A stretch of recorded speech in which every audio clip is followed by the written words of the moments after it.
Hi, Deborah. Thank you so much for joining me on today's podcast. I'm really, really excited to discuss your journey and your story. So, for the listeners, Deborah has is a blogger and also has over 50,000 followers on Instagram. She's going to share her story as to where she is today and where she's kind of going with her journey that really started with her turning 50.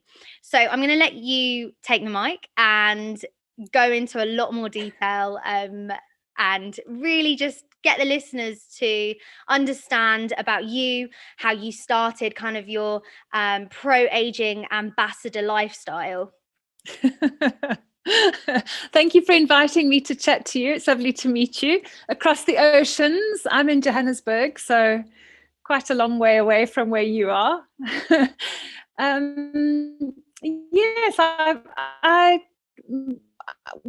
think that I bought the idea that society sort of sells us, and that is that when you get to be 50 or even younger, that it's all over, it's all sort of downhill. And I often tell the story about when in the place I used to work, because he and I were friends, but he said, "Oh, you're past your sell-by date," and it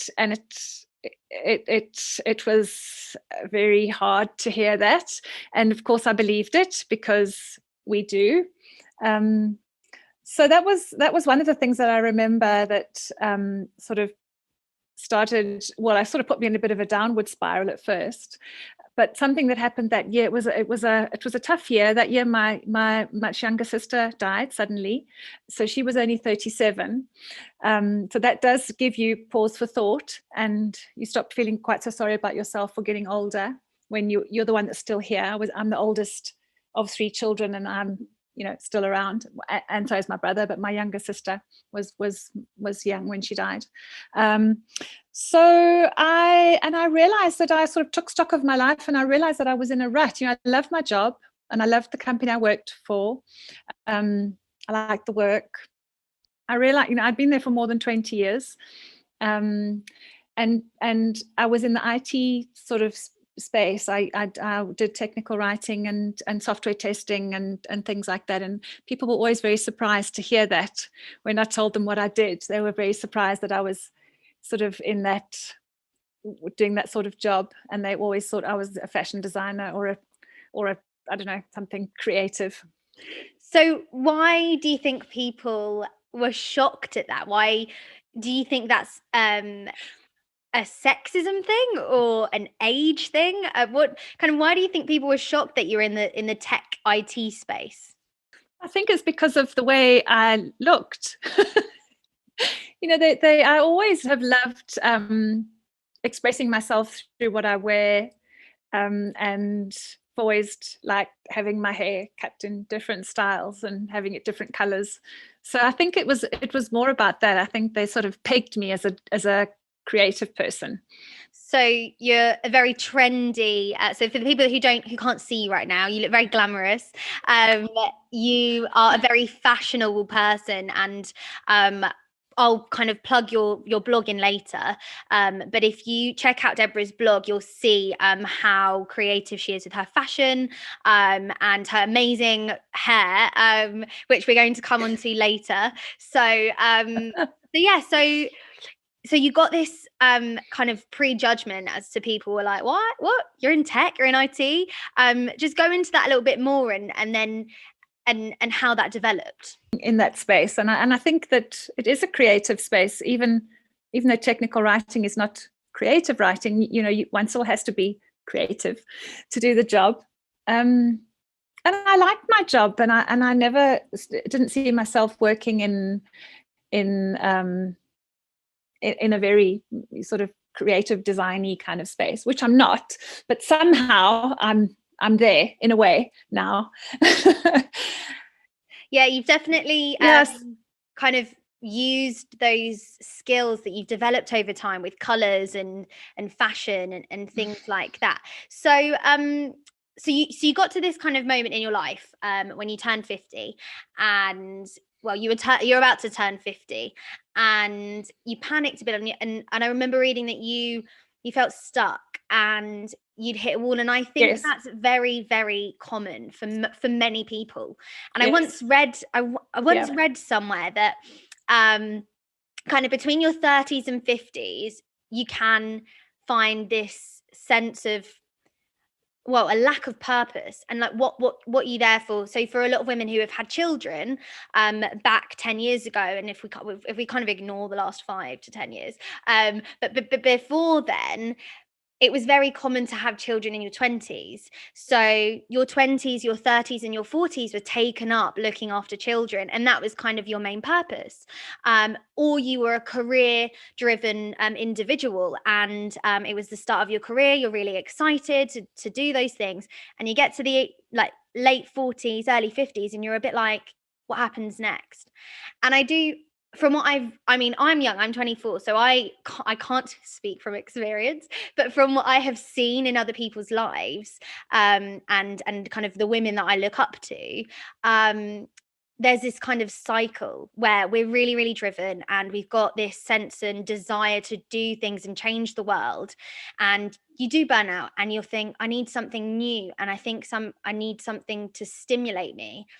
And also, I guess there's that idea that you have, that used to be an idea, that you have one job and that's the job you're going to do for the rest of your life.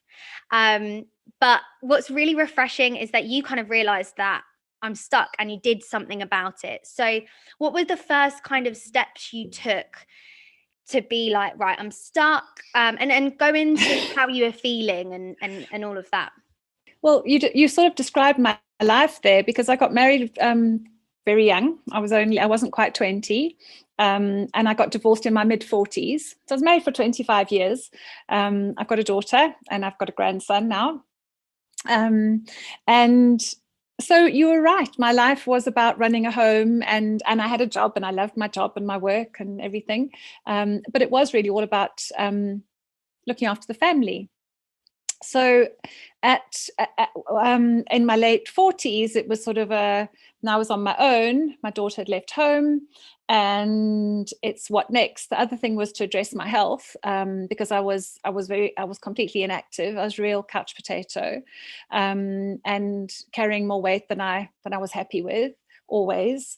And so one of the first things I did was to tackle my fitness, which I had tried before but really had never got it right. But this time I managed to persevere and to become quite fit, actually, at that time. Well, lately I haven't done a lot because of all the events have been cancelled, but I did get fit enough in my early 50s to do a full Olympic distance triathlon, and I do sprint triathlons when they're going, to keep my hand in.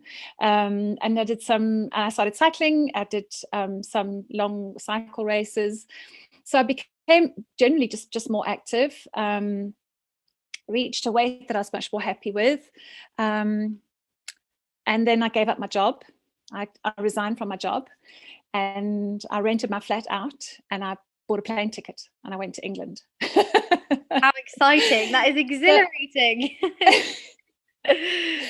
So I went off to England because my parents were English. So I've lived in England as a child, so it's not unfamiliar to me. Got friends there.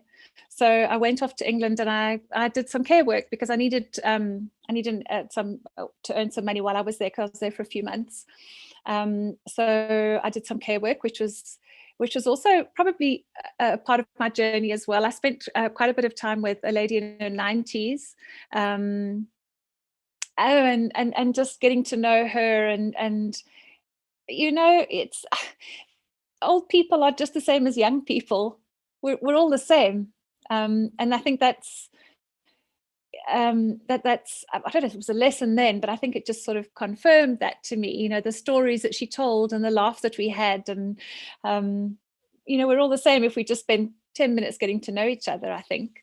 So I spent a few months in England, and then during that time my hair was sort of transitioning to silver, round about that time, I think that was when I really sort of started to embrace it. And I guess then I came back. Sorry to interrupt, but I guess what I was going to say was there's this idea that when you turn grey or silver, you're old, and Absolutely. I get that's a pressure that society puts on us. I'm 24, but my hair is already going grey. You can't tell in this light, but my dad was half silver at 19, so it's in my genetics to go quite grey and light at quite a young age, and I'm actually quite excited about it. But I was talking to somebody recently, and she said, "Why don't you dye your hair?" And I said, I don't want to." And she said, "Oh, why? Like, you're going grey." And I was like, I didn't know how to explain it. I didn't know how to say I don't actually care that's happening to me. I love my grey highlights. They make me look different, and it took a while to embrace. Yeah, because we're so conditioned to think that grey hair is unattractive. You know, we are so conditioned to that, and it is shifting, but we're not there yet. My mum I get my silver hair from my mum, and she colored her hair, you know, religiously every few weeks, and she absolutely loathed when there were a little bit of silver sparkle. I mean, she couldn't bear it. So I learned very young that it was a terrible thing, that it was unattractive, that it was old, that it was ugly. Those are the messages you get as a child when you see your mother, you know, fighting this thing that you really can't fight. Yeah, because you look up to your parents. So if your mum's saying that it's wrong, you're going to believe them. Of course, and society at large, you know, even still, I mean, it's still a thing where people sometimes say, you know, you're letting yourself go, or I mean, I don't get that anymore, but I know that I talk to a lot of women, and their husbands don't like it, or their children don't like it, or they're worried about going for an interview, getting work if their hair is grey. So it's still, you know, we've still got a lot of work to do for that. Definitely. So you started letting your silver hair like come to life and grow out, and then kind of where did your journey take you? Well, then I came back here, back to South Africa, back home now. I've lived here for years, and I started getting people started noticing my hair a lot, and stopping me in the street and asking me if they could take my photograph, and really weird things. Is that a South African thing? Do you know, I think that we are very much more like that. We do tend to be, especially in Johannesburg, the people here are very friendly. So people will say in the street, "Oh, you look lovely," or, you know, "I like your dress," or something. So we do that. I think perhaps in England people are a little bit more reserved with that. Yeah, definitely. They don't. So here it is more of a thing. But I mean, this was unusual. This was, you know, I'd be sitting at a coffee shop with a friend, and somebody would come by and say, "Oh, I'm so sorry to interrupt you. Can I take a picture of your hair?" Very strange. So some of my friends sort of encouraged me, said, "Why don't you try modeling?" And I thought, "Oh, I've never ever thought about that," but I did one night. I always say that you should never leave a granny alone with an internet connection unsupervised, because I sent some photographs off to a local agency, and they phoned me and said, you know, "Come and see us." So that was nice. I mean, it was just I did some TV commercials and things, but But what happened was that a friend said to me, "You need to put your photographs that you've got now on Instagram." And I honestly didn't know what Instagram was. When was this? This was about 6 years ago, I suppose. And Instagram was obviously not quite what it is today. And I said to her, "What's Instagram?" So I made an account. And I did think at the time that it was more just about somewhere to keep your photographs. I didn't really. I think I didn't really. Yeah, I think when it started, it kind of was, because I think most people, it was just a place to post your nicest photos or something like that. But now it's a huge business tool and an opportunity to get seen and things like that. Yeah. So I opened the account and I couldn't work out the tags. I honestly couldn't understand. It didn't make any sense to me, the whole thing. Anyway, I posted my photographs, a few that I had, and I started getting followers, which was really weird. And I can remember that I had 396 followers, and a guy that I sat next to at work phoned 4 of his friends and said that he should go and follow me so I can get 400 followers. And we were cheering in the office, "Yay, I've got 400 followers." It was like quite exciting. And then I started to realize that there was something happening, and that it was about this idea of being an older person and doing this new thing and embracing my silver hair. And it was such a beautiful I started getting such beautiful messages from women saying that I'm because of you, I'm letting my hair go grey, or I've started a new job, or sort of all these positive changes because they'd started to see my journey. So it was such a beautiful, a little bit inadvertent when I started out, but obviously when I realized what was happening, it became a wonderful thing, and it just sort of kept growing from there. Amazing. So you were kind of so like Instagram's an amazing place. Yeah, definitely. And it sounds like you were a bit of a pioneer in kind of the silver hair space online.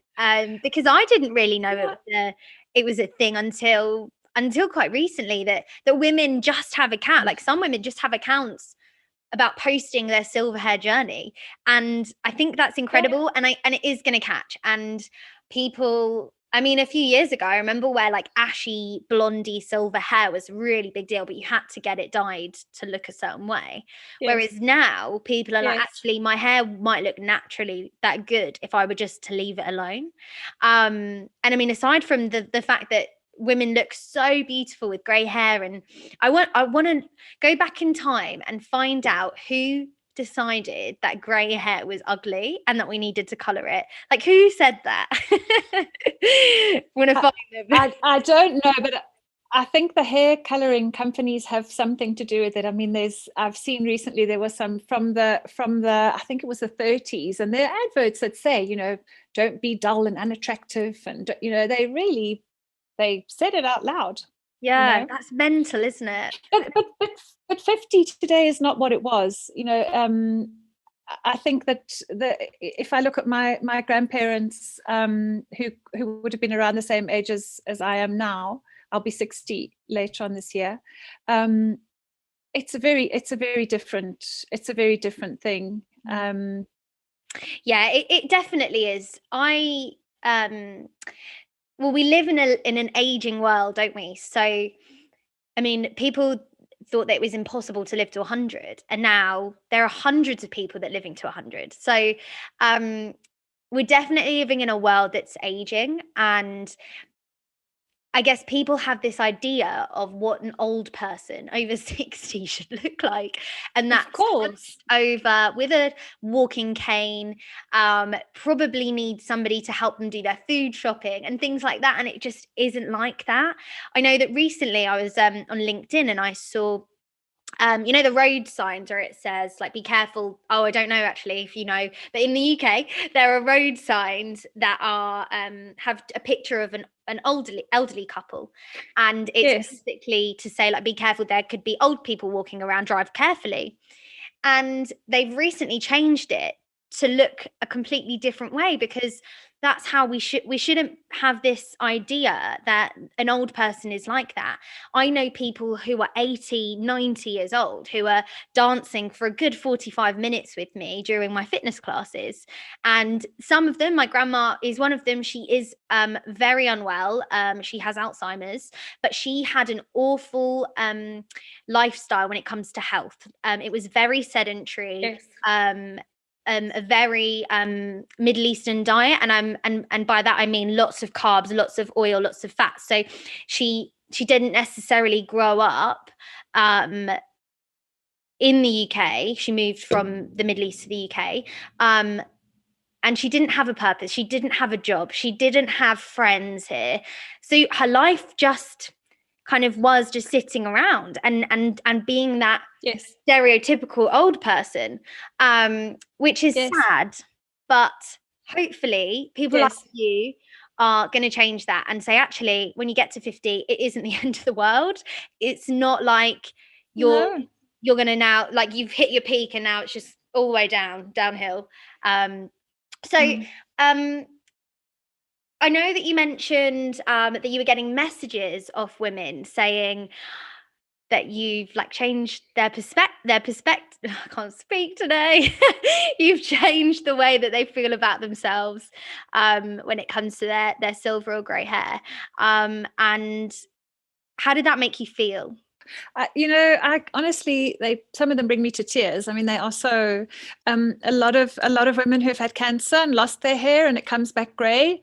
And the first reaction is like, "Oh no, this is terrible." And then they've said that they've been inspired by me, which is, I mean, it's just such a what a compliment. Yeah. There's just. So to be grey and to it's just so it's amazing because I mean it was a Jane Fonda quote, but I love it. I think it's so hits the nail right on the head. She said that women aren't forgiven for aging, and it's true. We aren't. We still have these things of, oh, you look great for 50. We've got to stop that. I know it happens a lot. It does. It happens a lot. You look good for your age. I mean, that's not a compliment. What does that mean? Do you look good or don't you look good? It's just so we don't. And the worst thing is that we believe it. We buy that story. That we shouldn't look older, and that wrinkles equals being unattractive and grey hair equals being unattractive, and women can be attractive in their 90s, 100s. It doesn't stop. It's youthful smooth skin is not the only measure of beauty. No, absolutely. So yeah, no, and it's so true, and I really hope that this can impact, like, I'm very interested in bridging the gap when it comes to older adults and young people, because I think there's huge lessons to learn when you mix with older adults. And being a young person who, unless I was active about it, I never would have integrated with older adults. And I would have thought that grey hair was a bad thing and that aging was something to dread. And I think that there's so much more to be done. And I'm really, really learning a lot from you just from this conversation. And there's so much for you that you can do with the power that you have on social media. And that's another thing. A lot of people think that social media is for people younger than 30, and it's not. And it's you're using your experience and your drive and your passion for aging to be able to support other women, and that's just, I guess it's rewarding, and also it's giving you that extra purpose. You're changing people's lives, and people think you can't change someone's life after the age of 50, can you? But no, that's not true. It's like a rebirth, and you've got that extra boost now. Like, let's do something different. Let's do something that you've always wanted to do. So you are also known as a pro-aging ambassador, and I guess a lot of people wouldn't know what that means. So could you go into a little bit more detail? Well, it's my own title I gave myself. I bestowed it upon myself. I love it. People ask me what I do, and I don't really know what to tell them. I just think that's what I do. This getting out there and saying it's okay to get older. I mean, I talk to people all the time in the queue at the chemist or whatever, because it's often a conversation about my hair, and it's normally, I couldn't let mine go. Yours looks nice, but mine wouldn't look that nice, and all this. Anyway, then we always get into a big conversation about age and why do you think it wouldn't look nice, and why do you think it wouldn't suit you, and and invariably we get onto wrinkles, and that it's not a bad thing to have wrinkles. And women have never really. I always say to them, it's your, but those are your stories. What why would you want to take them away? Those are all the tears you've cried, and the laughter and the late nights and the dancing. It's all on your face and on your body. Why to take them away? And a lot of the women I talk to, as I say, in queues or wherever I am, you can see the penny sort of drop, and they go, oh, no, that's a good point, because they're so conditioned to get rid of the wrinkles. They're so conditioned. Well, I'm very anti-aging. This anti-aging word for me is just, it's, you read my mind. Be pro-aging. Yeah. Having said that, it is up to us. You mentioned not about integrating with younger people, and it's completely up to older people to remain. There are things that we have to do to remain relevant, to remain interested and interesting. And one of the things is to talk to younger people, and to do things that are younger or considered to be younger. Definitely. I mean, even my clothes and my jewelry and things sparks conversation with young people, which is really nice. I'm able to bridge the gap. I've got a lot of. I've ventured into TikTok lately. I don't know if you talking about social media. I don't know if you're there. Have you gone there yet? I'm still getting my head around it. I really love dancing, and I wish I wasn't so busy, because I'd love to just try out all the TikTok dances, but because I run a business and my whole life revolves around that, I have started. It would be, like putting together. It would be perfect for you. Yeah. I don't do the dances at all or any of those things. I've got another angle. But my audience on TikTok is a younger audience, and mostly I get, oh, well, could you be my granny, or can I be you when I grow up, or something? So it's really nice to bridge the gap with the younger generation. That's amazing. So what kind of content are you posting on TikTok for young people to be contacting you to say those things? Well, I do funny little things. I haven't done a lot on there, but I've had 4 of my videos have had more than 1 million views. One had 2 million. So they've really gone mad. Viral. Wow. 4 of my probably 10 or 12 videos that I've ever posted. They're all little stories about that it's better to be older. Some of them about doing my hair. Some just funny, silly things. Yeah. But yeah.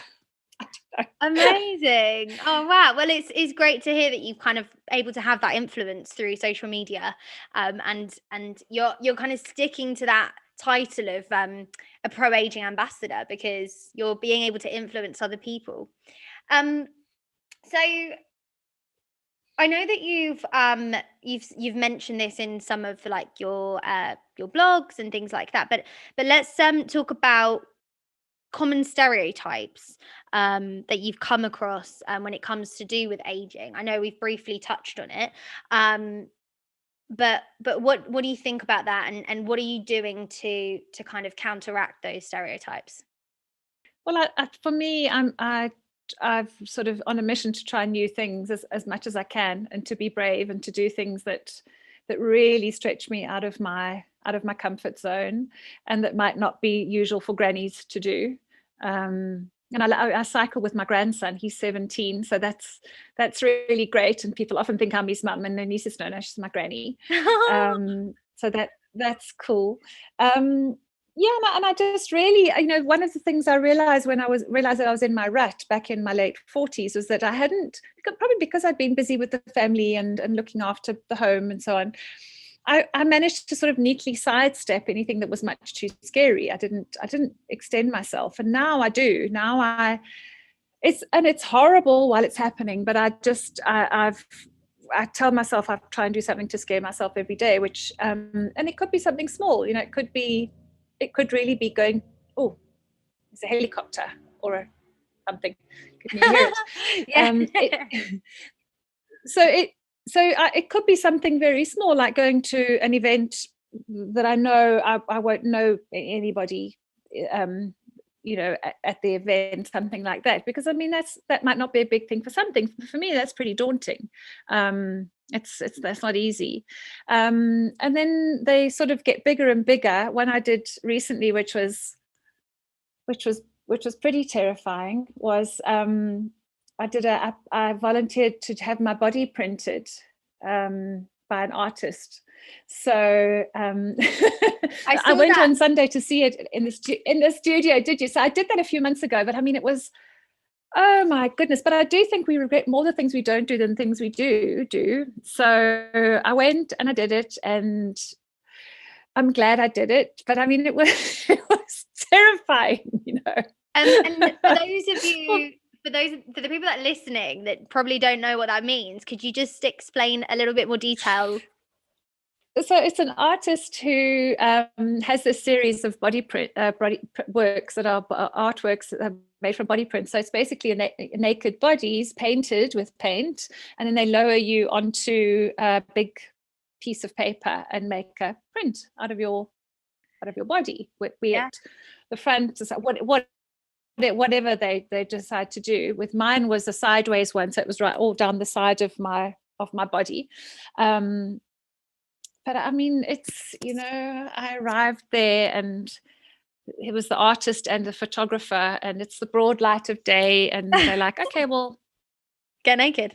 We're ready if you are, sort of thing. And you'd exactly. And it's like, oh my goodness, okay. What do you do? One's got a camera, one's got a paintbrush, and here we go.